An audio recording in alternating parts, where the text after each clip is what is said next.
Power star ఫ్యాన్స్కి good news. Ustaad Bhagat Singh shoot full స్పీడ్లో progress అవుతుంది.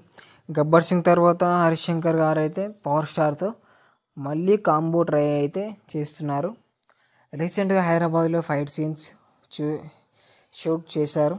అలాగే యాక్షన్ ఎపిసోడ్స్లో ఇంటెన్సిటీ పీక్లో ఉంది అంట. Pawan Kalyan look stylish and fearless. Behind the scene pic leak అయి ఫ్యాన్స్ మధ్య ఫైర్ వేసేయి. మంచి mass vibe powerful dialogues ready అంట. ఈ కాంబో మళ్ళీ స్క్రీన్ మీద కనిపిస్తే బాక్స్ ఆఫీస్లో tsunami confirm. Stay tune. Ustaad Bhagat Singh loading power star మైనా స్టార్ట్ అయిపోయింది. వినయ్ స్టూడియోస్ వాయిస్లో చెప్పండి.